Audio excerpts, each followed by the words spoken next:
ಆತ್ಮೀಯ ವೀಕ್ಷಕರೇ, ಯುವನಿಧಿ ಫಲಾನುಭವಿಗಳೇನಿದ್ದೀರಲ್ಲ, ಇವರಿಗೆ ಜೂನ್ ತಿಂಗಳ ಹಣ ಬಂತು, ಜುಲೈ ತಿಂಗಳ ಹಣನೂ ಬಂತು, ಕೆಲವೊಬ್ಬರಿಗೆ ಆಗಸ್ಟ್ ತಿಂಗಳ ಹಣನೂ ಬಂದಿದೆ, ಇನ್ನು ಕೆಲವೊಬ್ಬರಿಗೆ 3,000 ಅಷ್ಟೇ ಬಂದಿದೆ, ಕೆಲವೊಬ್ಬರಿಗೆ 6,000 ಅಷ್ಟೇ ಬಂದಿದೆ.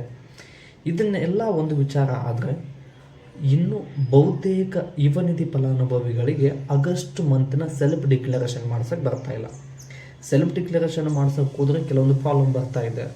ಲಾಗಿನ್ ಪ್ರಾಬ್ಲಮ್ ಬರ್ತಾ ಇದೆ. ಲಾಗಿನ್ ಆದರೆ ಆಧಾರ್ ಡೀಟೇಲ್ಸ್ ಫ್ಲೆಕ್ಚ್ ಆಗ್ತಾ ಇಲ್ಲ.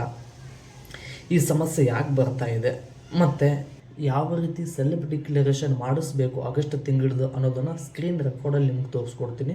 ವಿಡಿಯೋನ ಎಲ್ಲೂ ಮಧ್ಯದಲ್ಲಿ ಸ್ಕಿಪ್ ಮಾಡೋಕ್ಕೆ ಹೋಗಬೇಡಿ. ಹಾಗಿದ್ದರೆ ವಿಡಿಯೋನ ಶುರು ಮಾಡೋಣ. ಇದಕ್ಕಿಂತ ಮುಂಚೆ ಯಾರೆಲ್ಲ ಮೊದಲನೇ ಬಾರಿಗೆ ನನ್ನ ವಿಡಿಯೋ ಚಾನಲ್ನ ನೋಡ್ತಾ ಇದ್ದಾರೋ ಅವರೆಲ್ಲರೂ ಲೈಕ್, ಶೇರ್, ಕಮೆಂಟ್, ಸಬ್ಸ್ಕ್ರೈಬ್ ಮಾಡ್ಕೊಳ್ಳಿ ಅಂತ ಹೇಳ್ತಾ ಬನ್ನಿ. ಯಾವುದಾದ್ರೂ ಒಂದು ಆ್ಯಪನ್ನು ಓಪನ್ ಮಾಡ್ಕೊಳ್ಳಿ. ಅಲ್ಲಿ ಯುವನಿಧಿ ಅಂತ ಸರ್ಚ್ ಮಾಡಿ. ಯುವನಿಧಿ ಅಂತ ಸರ್ಚ್ ಮಾಡಿದಾಗ ಯುವನಿಧಿ 1 ಅಂತ ಬಂದರೆ ಅದನ್ನು ಕ್ಲಿಕ್ ಮಾಡಿಬಿಡಿ. ಯುವನಿಧಿ ಆನ್ಲೈನ್ ಅಪ್ಲಿಕೇಶನ್ ಸೇವಾ ಸಿಂಧು ಅಂತ ಇದೆಯಲ್ಲ, ಅದನ್ನು ಕ್ಲಿಕ್ ಮಾಡಿ ನಿಮ್ಮ ಯೂಸರ್ ಐ ಡಿ ಪಾಸ್ವರ್ಡ್ ಹಾಕಿ ಕ್ಯಾಪ್ಚರ್ ಎಂಟ್ರ್ ಮಾಡಿ ಲಾಗಿನ್ ಮಾಡಿ. ಮೊಬೈಲ್ ನಂಬರ್ ಹಾಕ್ತೀರಾ, OTP ಬರುತ್ತೆ. OTP ಬಂದಮೇಲೆ ಕ್ಯಾಪ್ಚರ್ ಎಂಟ್ರಿ ಮಾಡಿ ಲಾಗಿನ್ ಬಟನ್ ಏನಿದೆಯಲ್ಲ ಅದನ್ನು ಕ್ಲಿಕ್ ಮಾಡಿ ಅಷ್ಟೇ. ಆಟೋಮೆಟಿಕ್ಕಾಗಿ ಲಾಗಿನ್ ಆಗುತ್ತೆ. ಲಾಗಿನ್ ಆಗಿ ಮುಂದುವರಿಯುತ್ತೆ. ಅಂದರೆ ಸೇವಾ ಸಿಂಧು ಪೋರ್ಟಲ್ ಮುಂದೆ ಓಪನ್ ಆಗುತ್ತೆ. ಓಪನ್ ಆದ ತಕ್ಷಣ ಈ ರೀತಿ ಬರುತ್ತೆ. ಈ ರೀತಿ ಬಂದ ಮೇಲೆ ಅಲ್ಲಿ ಅಪ್ಲೈ ಫಾರ್ ಸರ್ವಿಸಸ್ ಅಂತ ಇದೆಯಲ್ಲ, ಇಲ್ಲಿ ಲೆಫ್ಟ್ ಸೈಡ್ ಮೇಲ್ಗಡೆ ಇದೆ ನೋಡಿ, ಅಲ್ಲಿ ಅಪ್ಲೈ ಫಾರ್ ಸರ್ವಿಸಸ್ ಅದನ್ನು ಕ್ಲಿಕ್ ಮಾಡಿ. ವೀವ್ ಆಲ್ ಅವೈಲೇಬಲ್ ಸರ್ವಿಸನ್ನು ಕ್ಲಿಕ್ ಮಾಡಿ.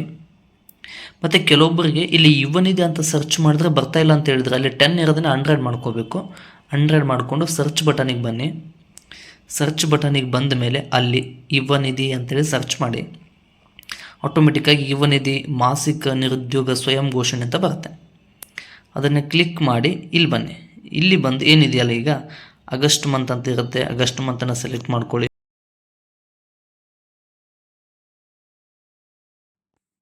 ಬಟ್ ನೀವು ಇಲ್ಲಿ ಪ್ರಶ್ನೆ ಮಾಡ್ಬೋದು, ಆಧಾರ್ ಡೀಟೇಲ್ಸ್ ಫ್ಲೆಕ್ಚ್ ಆಗ್ತಾ ಇಲ್ಲ ಅಂತ ಹೇಳಿ.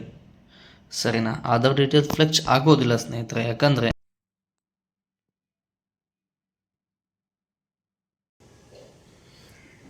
ಈ ರೀತಿಯ ನೋಡಿದ್ರಲ್ಲ, ಇದು ನಿಮಗೊಂದೇ ಪ್ರಾಬ್ಲಮ್ ಅಲ್ಲ. ನಾನು ಒಬ್ಬ ಯುವನಿಧಿ ಫಲಾನುಭವಿಯಾಗಿ ಹೇಳ್ತಾ ಇದ್ದೀನಿ. ನಂದು ಕೂಡ ಏನೇ ಅಮೌಂಟ್ ಕ್ರೆಡಿಟ್ ಆಗೋದಕ್ಕಿಂತ ಮುಂಚೆ ಎಲ್ಲರ ಸೆಲ್ಫ್ ಡಿಕ್ಲರೇಷನ್ ತೊಗೊಂಡಿದೆ. ಈ 3,000, 6,000 ಅಥವಾ 9,000 ಈ ಅಮೌಂಟ್ ಬಂದ ಮೇಲೆ ಏನಿದೆಯಲ್ಲ, ಯಾರ್ದು ಕೂಡ ಸೆಲ್ಫ್ ಡಿಕ್ಲರೇಷನ್ ಆಗಸ್ಟ್ ಮಂತಿಂದ ಆಗ್ತಾಯಿಲ್ಲ. ಒಂದಲ್ಲದೆ ಒಂದು ಪ್ರಾಬ್ಲಮ್ ಬರ್ತಾ ಇದೆ. ಸೆಲ್ಫ್ ಡಿಕ್ಲರೇಷನ್ ಮಾಡಿಸೋಕೆ ಹೋದರೆ ಲಾಗಿನ್ ಆಗ್ತಾಯಿಲ್ಲ. ಫಾರ್ಗೆಟ್ ಪಾಸ್ವರ್ಡ್ ಅಂತ ಕೇಳ್ತಾ ಇದೆ. ಕೆಲವೊಬ್ಬರಿಗೆಲ್ಲ ಲಾಗಿನ್ ಮಾಡಿದ ಮೇಲೂ ಆಧಾರ್ ಡೀಟೇಲ್ಸ್ ಫ್ಲೆಕ್ಚ್ ಆಗ್ತಾಯಿಲ್ಲ. ಇದಕ್ಕೆ ಸೊಲ್ಯೂಷನ್ ಏನು ಅಂತ ಹೇಳಿದ್ರೆ, ಯುವನಿಧಿ ಕಡೆಯಿಂದ ಬಂದಿರತಕ್ಕಂಥ ಅಪ್ಡೇಟ್ ಏನು ಅಂದರೆ, ಯುವನಿಧಿ ಸೆಲ್ಫ್ ಡಿಕ್ಲರೇಷನ್ ಪೋರ್ಟಲ್ ಏನಿದೆಯಲ್ಲ, ಸ್ವಲ್ಪ ಸರ್ವರ್ ಬ್ಯುಸಿ ಆಗಿದೆ.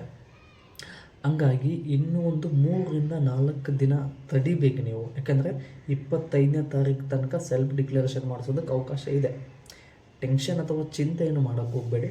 25ನೇ ತಾರೀಕೊಳಗೆ ಅಂದರೆ ಇನ್ನೊಂದು 3-4 ದಿನ ತಡೀರಿ. ಆಮೇಲೆ ಟ್ರೈ ಮಾಡಿ, ತಾನೇ ಸೆಲ್ಫ್ ಡಿಕ್ಲರೇಷನ್ ಆಗುತ್ತೆ. ಸೆಲ್ಫ್ ಡಿಕ್ಲರೇಷನ್ ಮಾಡ್ಸೋಕೆ ಹೋಗ್ತೀವಲ್ಲ, ಅಲ್ಲಿ ಆಧಾರ್ ಡೀಟೇಲ್ಸ್ ಫ್ಲೆಕ್ಚ್ ಆಗುತ್ತೆ ಅಂತ. ಆಗಸ್ಟ್ ಮಂತನ್ನು ಸೆಲೆಕ್ಟ್ ಮಾಡಿಕೊಂಡು ಪ್ರಿಂಟ್ ಬರೋವರೆಗೂ ಸೆಲ್ಫ್ ಡಿಕ್ಲರೇಷನ್ನ ಮಾಡಿಸಿ.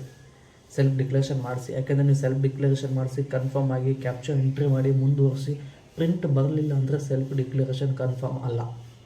ಯಾಕಂದರೆ ಈಗಾಗಲೇ ಏನು ಕೆಲವೊಬ್ಬರಿಗೆ 3,000, 6,000 ಏನು ಬಂದಿದೆಯಲ್ಲ, ಹೋದ ಸಲ ಅಮೌಂಟ್ ಪೆಂಡಿಂಗ್ ಇರೋರಿಗೆ ಪ್ರಿಂಟ್ ಬಂದಿಲ್ಲ, ಅಂಥವ್ರಿಗೆ ಸಮಸ್ಯೆ ಆಗ್ತಾಯಿದೆ. ಮತ್ತು ನೆಕ್ಸ್ಟ್ ನೀವು ಇದೇ ಸಮಸ್ಯೆನ ಮಾಡ್ಕೊಳ್ಳೋಕೆ ಹೋಗಬೇಡಿ.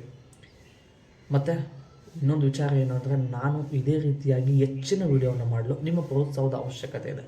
ಈ ಪ್ರೋತ್ಸಾಹನ ವೀಡಿಯೋಗೆ ಲೈಕ್, ಶೇರ್, ಕಮೆಂಟ್ ಹಾಗೂ ಅದಕ್ಕಿಂತ ಹೆಚ್ಚಾಗಿ ಚಾನಲನ್ನು ಸಬ್ಸ್ಕ್ರೈಬ್ ಮಾಡ್ಕೊಳ್ಳಿ. ಬೆಲ್ ಬಟನನ್ನು ಕ್ಲಿಕ್ ಮಾಡ್ಕೊಂಡು ಇಟ್ಕೊಳ್ಳಿ. ಯುವನಿಧಿ ಬಗ್ಗೆ ಯಾವುದೇ ಅಪ್ಡೇಟ್ ಬಂದು ಟಕ್ ಅಂತ ವೀಡಿಯೋ ಮಾಡಾಕ್ತೀನಿ. ಅದರ ಅಪ್ಡೇಟ್ ನಿಮಗೆ ಸಿಗುತ್ತೆ. ವಿಡಿಯೋನ ಪೂರ್ತಿಯಾಗಿ ನೋಡಿರ್ತಕ್ಕಂಥ ನನ್ನ ಎಲ್ಲ ಆತ್ಮೀಯರಿಗೆ ಹೃದಯಪೂರ್ವಕವಾದ ಧನ್ಯವಾದಗಳು ಸ್ನೇಹಿತರೆ. ಮತ್ತು ಮುಂದಿನ ವಿಡಿಯೋದಲ್ಲಿ ಸಿಗೋಣ.